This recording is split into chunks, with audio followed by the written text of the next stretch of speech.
Congress party 0 సీట్లతో 6%, 6.3% ఓట్లు వచ్చాయి. అటు బీజేపీకి ఆమ్ ఆద్మీ పార్టీకి మధ్య వేరియేషన్ కేవలం 3%. అంటే అప్పటి వరకు ఇండియా కూటమిలో భాగంగా ఉన్న ఈ రెండు పార్టీలు విడివిడిగా పోటీ చేయడం ఇలాంటి ఫలితాలకు కారణం అని మనం అనుకోవచ్చా? అంటే ఇప్పుడు మనకు టోటల్ పర్సెంటేజ్ ఫిగర్స్ రాలేదు ఇంకా, ఎందుకంటే ఫైనల్ రాలేదు, రిజల్ట్స్ approximately. అవును. అంటే బీజేపీ ఆప్ల మధ్య ఓటింగ్ పర్సెంటేజ్ ఎంత తేడా ఉంటుందో తెలియదు, ఎందుకంటే 2020లో ఆప్కు 53% ఓటింగ్ వచ్చింది. అవును. సో మరి అది ఎంత తగ్గుతుంది అనేది చూడాలి. కొన్ని మీడియాలో వస్తున్న కథనాలు సగానికి సగం పడిపోయిందని, అలాంటప్పుడు గ్యాప్ చాలా ఎక్కువగా ఉంటుంది. అందువల్ల మనకు కాంక్రీట్గా ఫిగర్స్ రావాలి. కానీ ఒకటి మాత్రం నిజం ఏంటంటే కాంగ్రెస్ ఆపుల మధ్య తేడా, అంటే బీజేపీ ఆపుల మధ్య తేడా లేదా బీజేపీ కాంగ్రెస్ల మధ్య తేడా, ఫస్ట్ అండ్ సెకండ్ థర్డ్ పొజిషన్లో ఉన్న పార్టీ 12 సీట్లు ఎఫెక్ట్ చేస్తుంది. అంటే ఉదాహరణకు మీకు బాడ్లీ అనే కాన్స్టిట్యున్సీ ఉంది, ఆడ కాంగ్రెస్ అభ్యర్థి సెకండ్ ప్లేస్లో ఉన్నాడు, ఆమ్ ఆద్మీ పార్టీ థర్డ్ ప్లేస్లో ఉన్నారు. కస్తూరిబా నగర్ కాంగ్రెస్ సెకండ్ ప్లేస్లో ఉన్నారు, ఆమ్ ఆద్మీ పార్టీ థర్డ్ ప్లేస్లో ఉన్నారు. మిగతా అన్ని చోట్ల 70లో నాకు తెలిసిన వరకు దాదాపు 65కు పైగా 65 or 67 సీట్స్లో కాంగ్రెస్ థర్డ్ పొజిషన్ అయ్యి. కానీ ఈ రెండు ప్లేస్లో మీకు ఉదాహరణ తీసుకుంటే ఇక్కడ ఆమ్ ఆద్మీ పార్టీకి వచ్చిన అభ్యర్థి ఓట్లు ఈ ఇద్దరి మధ్య తేడా కన్నా ఎక్కువ. అందువల్ల ఖచ్చితంగా ఆడ పొత్తుండి ఓట్ ట్రాన్స్ఫర్ అయ్యి ఉంటే డెఫినెట్గా బీజేపీ ఓడించేవారు. ఇక మిగతా సీట్లలో కూడా థర్డ్ పొజిషన్లో కాంగ్రెస్ ఉన్నది, ఇంకో 10 సీట్లు ఉన్నాయి. అంటే ఆ 10 సీట్లలో బీజేపీ విక్టరీ మార్జిన్తో పోలిస్తే కాంగ్రెస్కి ఎక్కువ ఓట్లు వచ్చాయి.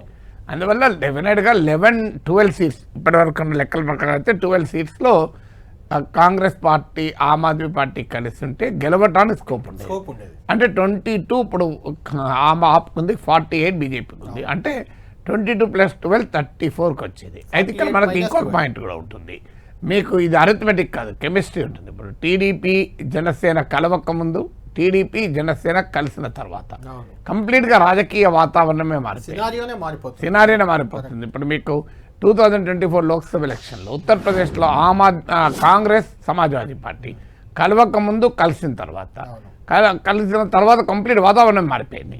అందువల్ల ఒకవేళ ఆప్ కాంగ్రెస్లో కలిసి ఉంటే ఏమయ్యేది అనేది క్వశ్చన్ మార్కే. అయితే కలిసినా కూడా మరి ఓట్ ట్రాన్స్ఫర్ అయ్యేదా? మీకు టీడీపీ జనసేన సంబంధాలు వేరు, ఆమ్ ఆద్మీ పార్టీ కాంగ్రెస్ సంబంధాలు వేరు. ఎందుకంటే అక్కడ ఆమ్ ఆద్మీ పార్టీ అధికారంలోకి వచ్చిందే కాంగ్రెస్ ప్రభుత్వాన్ని తీసేసి, మీకు టీడీపీ జనసేన మధ్య ఉన్నంత ఓట్ ట్రాన్స్ఫర్ మరి అక్కడ ఉంటుందా? అంటే బీజేపీ పట్ల వ్యతిరేకత రెండు పార్టీలను కలుపుతుందా, లేదా మా పార్టీని దెబ్బతీసి ఆప్ గెలిచింది కదా, అక్కడే కాదు పంజాబ్లో గెలిచింది, గుజరాత్లో అయినా గోవాలైనా కాంగ్రెస్నే కదా దెబ్బతీసి అనేది ఉంటుందో మనం చెప్పలేము.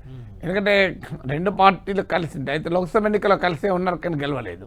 అందువల్ల బట్ ఈ రిజల్ట్ అయితే వచ్చేది కాదు. ఇప్పుడు మనకు ఫ్యాక్ట్స్ ఇప్పుడు ఉన్న ఫిగర్స్ని బట్టి చూస్తే డెఫినెట్గా ఆమ్ ఆద్మీ పార్టీ కాంగ్రెస్ కలిసి ఉంటే అధికారం పోయేదా వచ్చేదా చెప్పలేం, కానీ బీజేపీకి ఈ రకమైన విక్టరీ మార్జిన్ అయితే ఉండేది కాదు. కేజ్రీవాల్ అయితే గెలిచేవాడు, మనీష్ సిసోడియా గెలిచేవాడు. అందువల్ల మీకు డెఫినెట్గా కేజ్రీవాల్, మనీష్ సిసోడియా సీట్లలో కాంగ్రెస్ అభ్యర్థులకు ఎక్కువ ఓట్లు వచ్చాయి.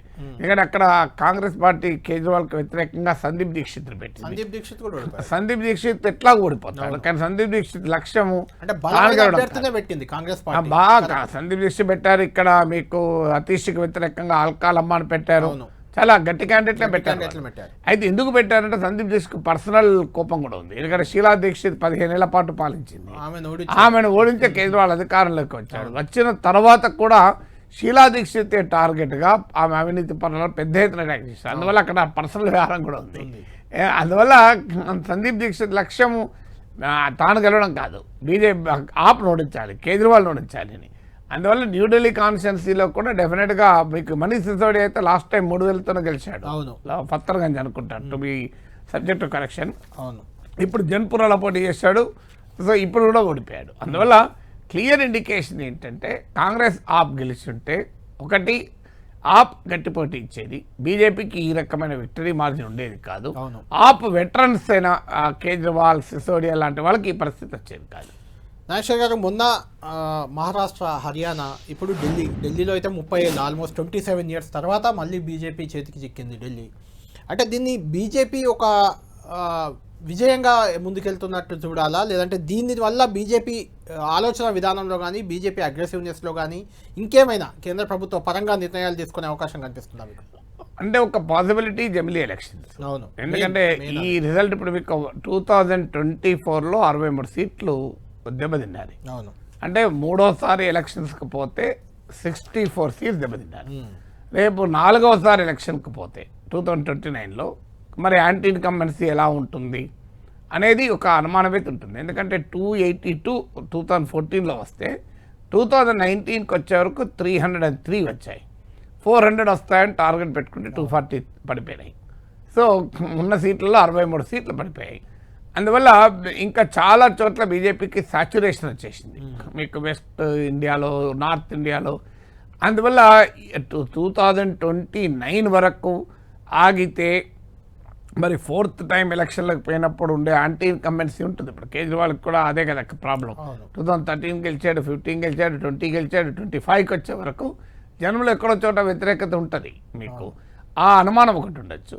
రెండవది ప్రతిపక్షాలు ఇప్పుడు ఒక దాని తర్వాత ఒక లెసన్ నేర్చుకుంటున్నాయి. ఇప్పుడు మీకు హర్యానాలో ఆ కాంగ్రెస్ ఆప్ కలవలేదు, ఢిల్లీలో కాంగ్రెస్ ఆప్ కలవలేదు, కలిసిన జార్ఖండ్లో గెలవగలిగారు.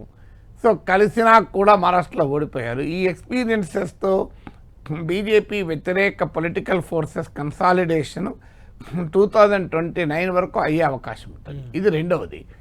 మూడవ డైమెన్షన్ ఏంటి అంటే ఈ రాజకీయాల్లో అప్పటి వరకు మీకు భారతీయ జనతా పార్టీలో మోడీ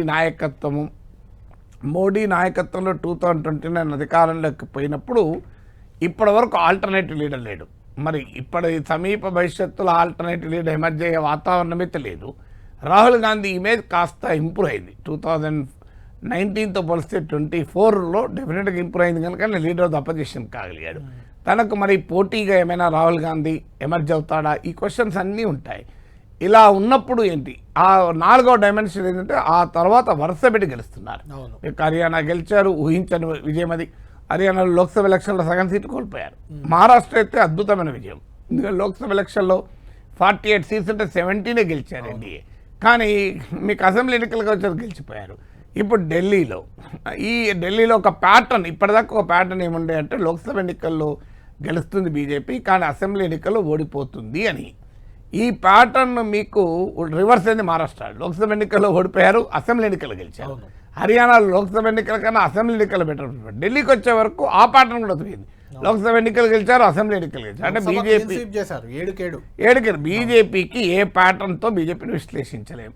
మహారాష్ట్రలోమో లోక్సభ ఓడిపోయి అసెంబ్లీ గెలిచారు, హర్యానా మహారాష్ట్రలో లోక్సభలో దెబ్బతిని అసెంబ్లీ గెలిచారు. ఢిల్లీకి వచ్చే వరకు లోక్సభ గెలిచారు, అసెంబ్లీ గెలిచారు. ఇప్పుడు దీన్ని ఏ ప్యాటర్న్లో ఫిట్ చేయాలి? సో అందువల్ల బీజేపీ ఇంత బ్రహ్మాండమైన విజయాలు సాధిస్తుంది. జమిలీ విషయంలో ముందుకెళ్లే అవకాశం ఉంది. నాకు అన్నిటికన్నా ముఖ్యంగా ఏంటంటే ఈ మిడిల్ క్లాస్కి ఇచ్చిన ఇన్కమ్ ట్యాక్స్ రిలీఫ్ చూస్తే అనుమానం వస్తుంది. ఎందుకంటే ఈ 10 ఏళ్లలో రిపీటెడ్గా డిమాండ్ చేసిన అతి ఇంక్రిమెంటల్గా కూడా రిలీఫ్ ఇవ్వలేదు. కొద్ది రిలీఫ్ కూడా ఇవ్వగలిగితే అవకాశం కూడా ఉండే, 50,000 1,00,000 రిలీఫ్. కానీ ఒక్కసారి 7 లక్షల నుంచి 12 లక్షలు మార్చేసారు. సో రేపు జమిలీ వరకు ఈ 8th పే కమిషన్ కూడా వస్తుంది. ఇప్పుడు జనవరి 16న 8th పే కమిషన్ అనౌన్స్ చేశారు. ఢిల్లీలో అది కూడా ఒక ఫ్యాక్ట్. అరవింద్ కేజ్రీవాల్ ఓడిపోవడంలో న్యూఢిల్లీ కాన్స్టిట్యున్సీలో ఆ అసెంబ్లీ సెగ్మెంట్లో గవర్నమెంట్ ఎంప్లాయీస్ చాలామంది ఉంటారు. 40 లక్షల మంది ఇన్కమ్ ట్యాక్స్ పే ఇస్తున్నారు ఢిల్లీలో. Middle class 67%. అందువల్ల ఈ టైంలో ఇప్పుడు 8th పే కమిషన్ ఇవ్వడం వల్ల గవర్నమెంట్ ఎంప్లాయీస్, ఆర్మీ వీళ్ళంతా పెద్ద ఉంటారు. తర్వాత మీకు ఈ బీహార్ ఉత్తరప్రదేశ్ నెక్స్ట్ 2 ఉన్నాయి. ముఖ్యంగా ఈ బీహార్ ఉత్తరప్రదేశ్ కనుక గెలిస్తే, బీహార్ గెలిచినా కూడా మళ్ళీ జమిలీకి వెళ్ళే అవకాశాలు డెఫినెట్గా ఉన్నాయి. ఎందుకంటే జమిలీ వెళ్ళే ఆలోచన లేకపోతే ఇంత పెద్ద ఇన్కమ్ ట్యాక్స్ రిలీఫ్ ఎందుకు ఇస్తారు? ఎందుకంటే ఇప్పుడు ఒకటేసారి 7 నుంచి 12 చేశారు. 2029 వరకు ఏమవుతుంది? 12 చేసేందుకు ఆనందపడరు, 20 చేయమంటారు. ఎప్పుడైనా హ్యూమన్ నేచర్ ఎట్లుంటుందంటే, మీరు సైకిల్ కొనిస్తే స్కూటర్ కావాలంటారు, స్కూటర్ కొనిస్తే కారు కావాలంటారు, కారు కొనిస్తే 2 కార్లు కొనివ్వంటారు. సో ప్రజల ఎక్స్పెక్టేషన్స్ మారిపోతాయి. 3,500 పెన్షన్ ఉంది చాలా స్టేట్ల. 200 ఉండే పెన్షన్ ఒకప్పుడు, అది 1000 అయింది, 2000 అయింది, 3000 అయింది, 4000 అయింది. ఇప్పటికైనా జనం సంతృప్తి ఉన్నారా? 5,000 ఎందుకు వెళ్ళే అంటున్నారు.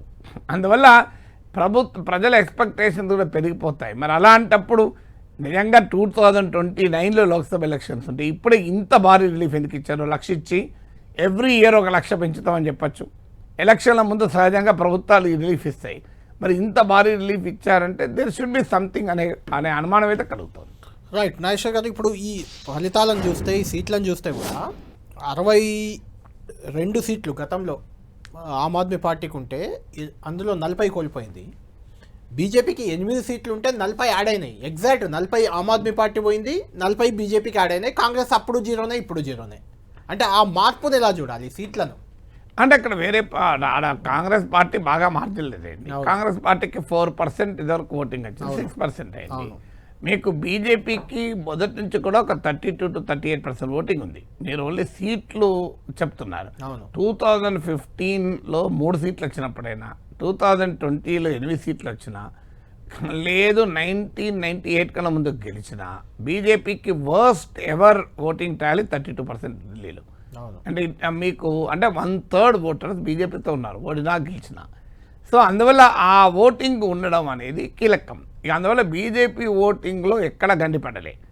మీకు ఎక్కడ గండిపడింది అంటే ఆమ్ ఆద్మీ పార్టీ కాంగ్రెస్ పార్టీ ఓటింగ్ను మొత్తం ఆప్ తీసుకుంది.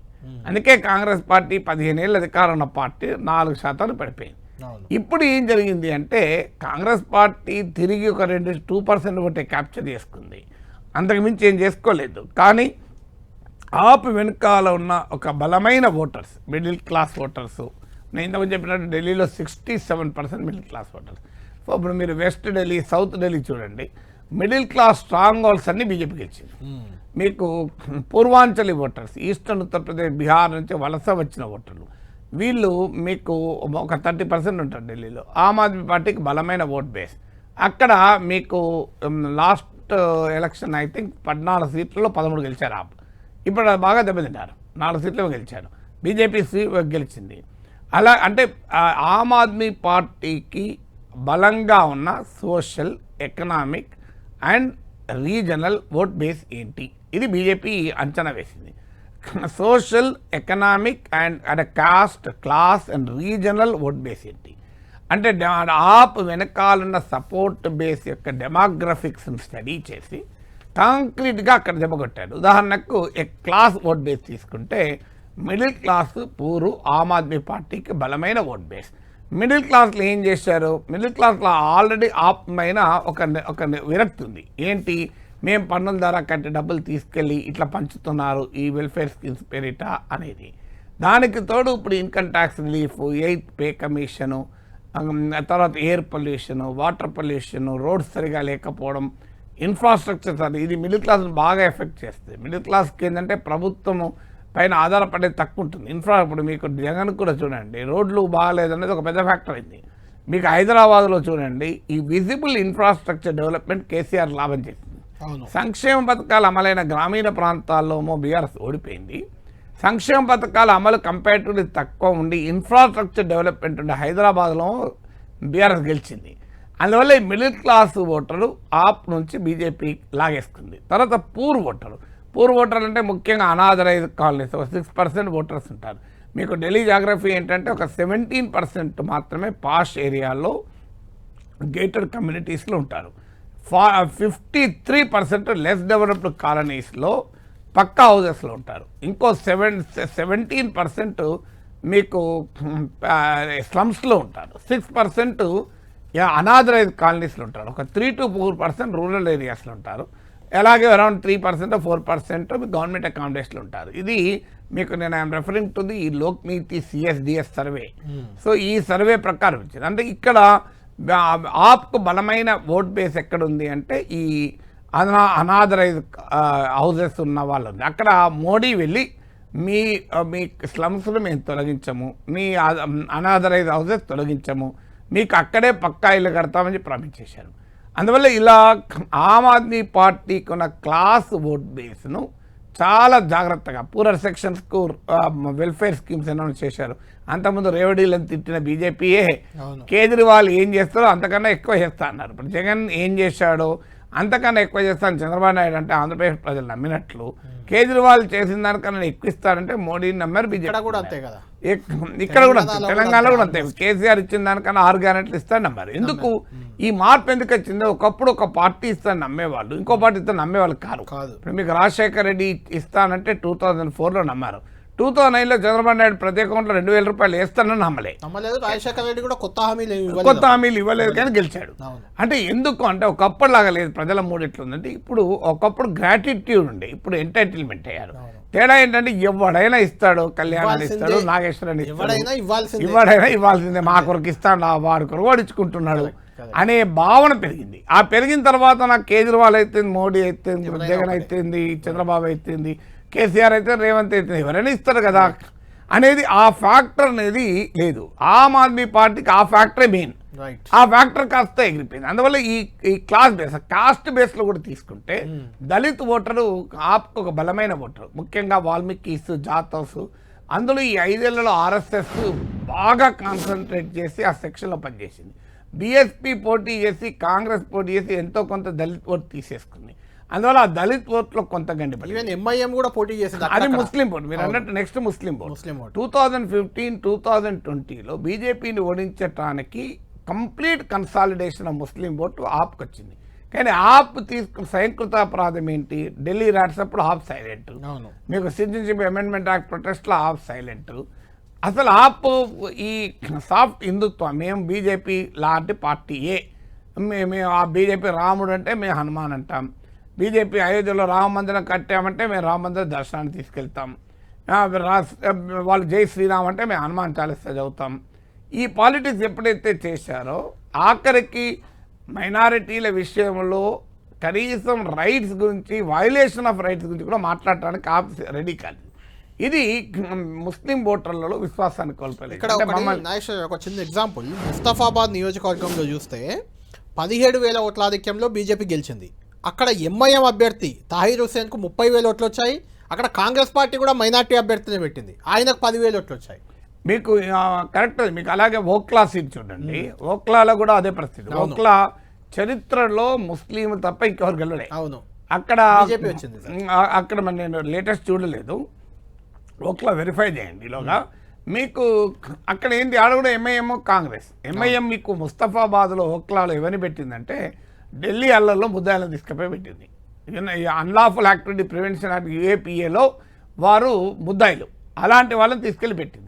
అందువల్ల ముస్లిం ఓటు ఒకవైపేమో కేజ్రీవాల్ అనుసరించిన పాలిటిక్స్ ఆఫ్ అపార్చునిజం, అంటే ముస్లింలు మాకు బై డిఫాల్ట్ ఓట్లేస్తారు, బీజేపీని ఓడించగలిగే పార్టీ మేమే కదా, అందువల్ల మేము పట్టించుకున్నా పట్టించుకోకపోయినా మేము సాఫ్ట్ హిందుత్వ, కాంపిటేటివ్ హిందుత్వ పాలిటిక్స్ చేసినా మాకు ఎలాగూ ఓట్లేస్తారు. ఆమ్ ఆద్మీ పార్టీ మైనార్టీ అభ్యర్థి గెలిచారు అక్కడ.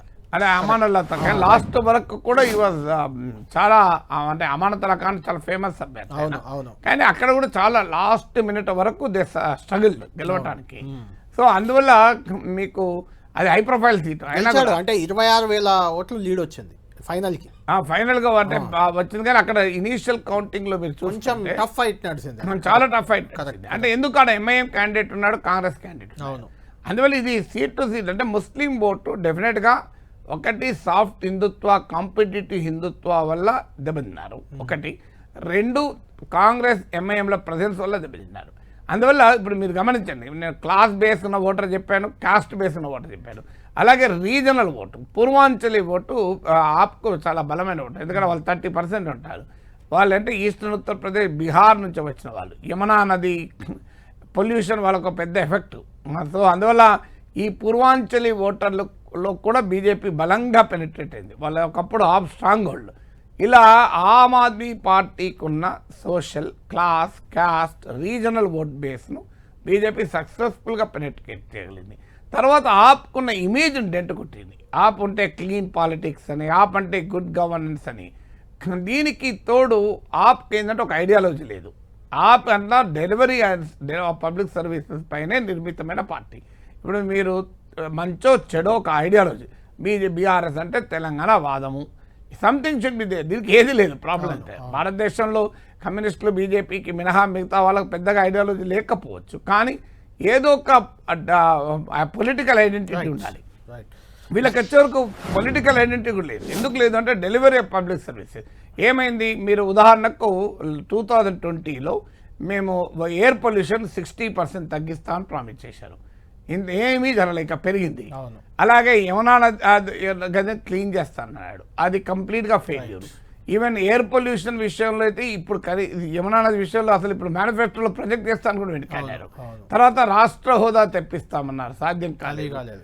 మొహల్లా క్లినిక్స్ రిలేటివ్లీ మొదలు పెట్టినా అది అండర్ స్టాఫ్డ్, అండర్ ఫండెడ్, చాలా చోట్ల మెడిసిన్స్ లేవని ఇలాంటి విమర్శలు ఎదుర్కొన్నాడు. తర్వాత క్లీన్ పాలిటిక్స్, అవినీతి వ్యతిరేక పోరాటంలో పుట్టి పెద్ద ఎత్తున స్కాండల్స్లో ఆరోపణలు ఎదుర్కొన్నారు. అది మెయిన్ ఫ్యాక్టర్ నాగేశ్వర్ గారు, అదే మెయిన్ ఫ్యాక్టర్ అయినట్టు కనిపిస్తుంది. ఆడ తెలంగాణలో అయినా ఢిల్లీలో అయినా ఢిల్లీ లిక్కర్ స్కామ్ అనేది ఒక మెయిన్ ఫ్యాక్టర్. అంటే అవినీతి రహితంగా పుట్టిన పార్టీ అది, అవినీతికే పాల్పడిందని ప్రజలు నమ్మడం వల్ల ఇలాంటి ఫలితం వచ్చిందని ఒక చర్చ ఉంది. దాంతోపాటు ఇక్కడ ప్రగతి భవన్, అదేవిధంగా కేజ్రీవాల్ అక్కడ నిర్మించిన శ్వేత సౌధం, ఆ రెండింటిని కూడా బీజేపీ చాలా జనంలోకి ఎక్కువ తీసుకెళ్ళింది. దాని ప్రభావం కూడా ఉంది. అంటే సామాన్యుడు ఇలాంటి భవంతుల్లో ఉంటాడా అంటూ ఒక ఎస్టాబ్లిష్మెంట్, ఇక్కడ కేసీఆర్కి అదే జరిగింది, అక్కడ అదే జరిగింది. దీని ప్రభావం ఢిల్లీ ఎన్నికల ఫలితాలపై నిజంగా ఈ రెండింటి ప్రభావం, లిక్కర్ స్కామ్ కానీ లేదంటే ముఖ్యమంత్రి అధికారిక నివాసాల నిర్మాణం కానీ, వీటి ప్రభావం ఏమైనా పడిందా? వాటి వల్ల ప్రజల మైండ్ సెట్లో ఆ నాయకులపై కొంత వ్యతిరేకత వచ్చిందా?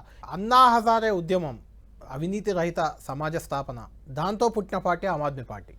అవినీతి రహితంగా పాలన అందిస్తానంటూ కేజ్రీవాల్ ఆమ్ ఆద్మీ పార్టీ స్థాపించారు. తాను ఒక సామాన్యుడిని అని చెప్పుకున్నారు. అయితే ఆ రెండు విషయాల్లో కేజ్రీవాల్ విఫలమయ్యారా? తాను అవినీతికి పాల్పడ్డారు ఢిల్లీ లిక్కర్ స్కామ్లో అని జనం కూడా నమ్మారా? ఢిల్లీ ప్రజలు కూడా నమ్మారా? ఆయన జైలుకు కూడా వెళ్ళారు ఆ స్కామ్లో. అంతేకాదు సామాన్యుడిని అంటూ చెప్పుకున్న కేజ్రీవాల్ శీష్ మహల్ పేరుతో చాలా భారీ ఎత్తున ఒక సీఎం అధికారిక నివాసాన్ని నిర్మించడం కూడా విమర్శలకు దారితీసింది. సేమ్ అదే సీన్ తెలంగాణకు కూడా ఉంది. తెలంగాణలో ప్రగతి భవన్పై ఎక్కువ ప్రచారం జరిగింది. ఢిల్లీ లిక్కర్ స్కామ్లో కేసీఆర్ కూతురు కవితే ఉండడం కూడా ఇక్కడ బీఆర్ఎస్కి కొంత ఎఫెక్ట్ పడింది. ఈ రెండు అంశాలు ఇక్కడ తెలంగాణలో అధికారాన్ని మార్చడానికి, ఢిల్లీలో అధికారాన్ని మార్చడానికి ఇటు లిక్కర్ స్కామ్ కానీ, ఇటు అక్కడ శీష్ మహల్, ఇక్కడ ప్రగతి భవన్ ఏమైనా కారణమయ్యా? నాగేశ్వర్ గారితో మాట్లాడదాం. నాగేశ్వర్ గారు, ఎలా చూడాలి? అంటే ఈ రెండు ఇష్యూస్ ప్రధానంగా, సామాన్యుడు అని చెప్పుకున్నాడు, చాలా భారీ ఎత్తున శీష్ మహల్ నిర్మాణం జరిగింది, దానిపై రకరకాల విమర్శలు, ఆరోపణలు. అటు అవినీతి రహిత పార్టీగా ఆమ్ ఆద్మీ పార్టీకి పేరుంది. అదే ఎజెండాగా పుట్టిన పార్టీ అది, అన్నా హజారే ఉద్యమంతో. అయితే అవినీతికి, ఢిల్లీ లిక్కర్ స్కామ్లో అవినీతికి పాల్పడ్డారని కేజ్రీవాల్ జైలుకి వెళ్ళారు. ఉప ముఖ్యమంత్రి మనీష్ సిసోడియా, ఎక్సైజ్ మంత్రి కూడా ఆయన జైలుకి వెళ్ళాడు. వీటి ప్రభావం ఏమైనా పడిందా? తెలంగాణలో కూడా ఈ రెండు, ఇక్కడ ప్రగతి భవన్, ఢిల్లీ లిక్కర్ స్కామ్లో కేసీఆర్ కూతురు కవిత ఉండడం. అంటే ఇప్పుడు ప్రతి పార్టీకి ఒక ఐడెంటిటీ ఉంటుంది. మీరు ఆ ఐడెంటిటీ డైల్యూట్ అయితే ప్రజలతో ఉన్న కనెక్ట్ పోతుంది. ఆ పార్టీకి ఉన్న కనెక్ట్ ఏంటి? ప్రజలతో లింక్ కదా. అవును. మీకు తెలంగాణ మీరు అన్నట్లు కేసీఆర్ ఐడెంటిటీ ఏంటి? తెలంగాణ వాదము, తెలంగాణ సోయి, తెలంగాణ అనేది ఆయన ఐడెంటిటీ. ఆయన ఏం చేశాడు? దాన్ని వెంటనే భారత రాష్ట్ర సమితి పెట్టి నేను దేశమంతా తిరుగుతానన్నాడు. అంటే తెలంగాణ ప్రజలు కేసీఆర్ను చూసింది, మా ప్రాంతాన్ని వివక్ష గురైంది, దాన్ని బాగు చేస్తాడని ప్రజలు చూశారు. అంటే ప్రజల ఎక్స్పెక్టేషన్స్కు నాయకుడి పొలిటికల్ అంబిషన్స్కు మధ్య గ్యాప్ వచ్చింది. మీకు అక్కడ కేజ్రీవాల్ ఎలా చూశారు? ఢిల్లీలో మాకు ప్రత్యామ్నాయ ప్రభుత్వం ఇస్తాడు, మాకు బెటర్గా పబ్లిక్ సర్వీస్ అందిస్తాడు, మాకు ఢిల్లీకి ఒక మెరుగైన పాలన ఇస్తాడని చూశారు. కేజ్రీవాల్ ఏం చేశాడు? అది ఆయన పర్సనల్ పొలిటికల్ అంబిషన్, నేను మోడీని ఓడించి దేశంలో ప్రైమ్ మినిస్టర్ కావాలని అట్టుపోయాడు. సో ఇద్దరిలో కూడా ఎప్పుడైతే ఈ పర్సనల్ పొలిటికల్ అంబిషన్స్కు ప్రజల ఎక్స్పెక్టేషన్స్కు ప్రజలు ఏ ఐడెంటిటీతో చూశారో వీటిని గ్యాప్ వచ్చినప్పుడు ప్రజలు యాక్సెప్ట్ చేయలేదు. అలాగే కేసీఆర్ అంటే ఒక ఉద్యమకారుడు, మాతో పాటు రోడ్ల మీద పండుకుంటాడు, మాతో పాటు పోరాడతాడు, మాతో పాటు జైలుకి వెళ్తాడు, ఇది కేసీఆర్ ఐడెంటిటీ. కానీ కేసీఆర్ ఏమైంది? దొరకడు, ఎక్కడికి ఎవరికి కలవడు, ఆయన ఎవరికి అందుబాటులో ఉండడు. దానికి ఎప్పుడైతే ఈ భావన, అంటే ఒక యాటిట్యూడ్ చూపుతున్నాడన్న భావన ప్రజల్లోకి పర్క్యులేట్ అయిందో అది బాగా నష్టం చేసింది మీకు ఎక్కడైనా గురించి. అలాగే మీరు అన్నట్లు సింబాలిజం అనేది ఈ ఆధునిక మీడియా, సోషల్ మీడియా ఏజ్లో చాలా కీలకమైంది. ఇప్పుడే కాదు, ఏ మీడియా, సోషల్ మీడియా లేనప్పుడు గాంధీ మహాత్ముడు భారతదేశ సందర్శనానికి వెళ్ళి పోయేటప్పుడు సూట్ మంచిగా వెళ్ళాడు, వచ్చేటప్పుడు ఆయనకు అర్థమైంది ఆయన ఇది కాదు సగటు భారతీయుడు ఇట్లా లేడు, నేను సగటు భారతీయులాగా ఉంటాను అని చెప్పి ఇప్పుడు మన గాంధీ మహాత్ముడు బొమ్మ ఏదైతే చూస్తామో అలా మొదలుపెట్టాడు. అందువల్ల సగటు భారతీయులతో కనెక్ట్ అయినాడు. ఇప్పుడు బెంగాల్లో 34 years కమ్యూనిస్ట్ సిపిఎం పాలించింది. సిపిఎం అంటే కార్మిక పోరాటాలు, పెట్టుబడిదారులకు వ్యతిరేకము, ప్రజల భూములకు రక్షణ, భూముల పంపకం, ఇది సిపిఎం ఇమేజ్. కానీ ఎప్పుడైతే అక్కడ బుద్ధదేవ్ భట్టాచార్య ప్రభుత్వము పారిశ్రామికీకరణ అనే ఒక న్యాయమైన అంశమే కావచ్చు, కానీ బలంగా భూములు గుంజుకున్నారు, పేదల భూముల్ని పెట్టుబడిదారులకు ఇస్తున్నారు అనే భావన ఎప్పుడైతే వచ్చిందో, అంటే ప్రజలు సింగూరు నందిగ్రామం ఎక్కడ వచ్చిందో సిపిఎం ఓడిపోయింది. మీరు గమనిస్తే అది మంచి ఉద్దేశంతోనే చేశారా, ఏ ఉద్దేశం అవసరం, ఇండస్ట్రియలైజేషన్ చేశారని. ప్రజలు నీ పట్ల ఉన్న ఐడెంటిటీ ఏంటి, నువ్వు ఎలా బిహేవ్ చేస్తున్నావు అని. మీకు అరవింద్ కేజ్రీవాల్ ఎలా వెళ్ళాడు, ఒక మారుతి వ్యాగనార్లో తిరుగుతూ టక్ కూడా వేయకుండా ఒక ఐఆర్ఎస్ చదివి, ఐఐటి ఖరగ్పూర్లో చదివి, ఆ స్థాయిలో ఉన్నవాడు ఒక సాధారణ ప్రజల్లాగా, ఒక సగటు మధ్యతరగతి జీవిలాగా ఉంటాను, ఒక డబుల్ బెడ్రూమ్ అపార్ట్మెంటు, ఇలా సింపుల్గా ఉంటాలనుకున్నవాడు ఎప్పుడైతే శీష్ మహల్ ఇష్యూ వచ్చిందో, అది ప్రభుత్వ నివాసమే కావచ్చు, కేజ్రీవాల్ ఒక్కడే వాడకపోవచ్చు, దాన్ని సింబాలిజంగా బీజేపీ ఎప్పుడైతే మార్చగలిగిందో, ఉంటేనే సరిపోదు, అంతకన్నా బ్రహ్మాండమైన భవనాలు కట్టచ్చు. ఇప్పుడు మోడీయే సెంట్రల్ విస్టా ప్రాజెక్టు రీమోడలింగ్ చేశారు కదా, ఆమ్ ఆద్మీ పార్టీ కౌంటర్ కూడా చేసింది. ఇప్పుడు కాగ్ రిపోర్ట్ ప్రకారం శీష్ మహల్ పైన 33 కోట్లు ఖర్చు పెట్టారని మా మీద ఆరోపిస్తున్నారు. నరేంద్ర మోడీ ఇల్లు అయితే 2700 కోట్లు ఏం అన్నారు, కానీ ప్రజలకు ఆ ఇమేజ్ లేదు. ఇప్పుడు మోడీ పైన 10 లక్షల ఆమ్ ఆద్మీ 10 లక్షల రూపాయల పెన్ను వాడతాడు, 67 రకాల షూస్ ఉన్నాయి, ఆయన షర్ట్ ఇంత కాస్ట్, ఆయన ఇంట్లో ఆ డైమండ్లతో పొదిగినటువంటి శాండిలియర్స్ వాడతారు. ఇవన్నీ చెప్పినా కూడా ప్రజలు పట్టించుకోలేదు. ఎందుకు, ప్రజలకు ఏ రకమైన ఐడెంటిటీ ఉంటుంది. మోడీని కామన్ మ్యాన్ అనే ఐడెంటిటీలో ప్రజలు ప్రైమ్ మినిస్టర్ చేయలే. మోడీని ప్రైమ్ మినిస్టర్ చేయడానికి హిందుత్వ ఐకాన్గా చేశారు. అందువల్ల కామన్ మ్యాన్ అనే ఐడెంటిటీతో కనుక నరేంద్ర మోడీ ప్రైమ్ మినిస్టర్ చేసి ఉంటే ఇలాంటి షర్ట్ కుడతాడా నరేంద్ర మోడీ అని రాయించుకున్నది అని ప్రజలు రియాక్ట్ అయ్యేవాళ్ళు. ప్రజల యాంగిల్లో చూడలేదు. ప్రజల యాంగిల్లో చూడకుండా ప్రజలు ఏ యాంగిల్లో చూశారు, నరేంద్ర మోడీ ఒక హార్డ్ కోర్ హిందుత్వ పర్సన్. మీరు ఆ ఐడెంటిటీలో ఎక్కడన్నా మోడీ డైల్యూట్ అయ్యాడా ఇంతవరకు? ఎక్కడ డైల్యూట్ కాదు. అది డైల్యూట్ అయితే మీరు ఆఖరికి తన ఐడెంటిటీ కాపాడుకోవడానికి తనకు ముస్లిం క్యాపితో కూడా వేసుకొని పక్కపడేశాడు. మీరు గమనించండి. అసలు మీకు జనం కోరుకుంటే సింబాలిజం, ఇఫ్తార్ పార్టీలు ఇవ్వడము, ఎలక్షన్ల టైంలలో పోయి మసీదులకు పోవడం, ఇవి కూడా చేయడు మోడీ. మీకు తన హార్డ్ కోర్ హిందూ ఐడెంటిటీని ఆధారంగా మోడీ ఎమర్జ్ అయ్యాడు. ఆ ఐడెంటిటీని ఎక్కడా డైల్యూట్ చేయకుండా ఆ ఐడెంటిటీని పెంచుకునే పనిచేస్తుంటాడు. ఇక్కడ కూడా ఢిల్లీ ఎన్నికల రోజు వెళ్ళి త్రివేణి సంఘంలో పుణ్యస్నానం చేశాడు. మీకు ఆ రోజంతా అదే చూపెట్టారు. తర్వాత ఎన్నికలకు ముందు రోజు గోలోకి వెళ్ళి దానం చేస్తానంటాడు. మీకు ఆ రుద్రాక్షల ధరించి కాశాలు పశుపతినాథ్ టెంపుల్లో పూజలు చేసి బయటకు వస్తాడు.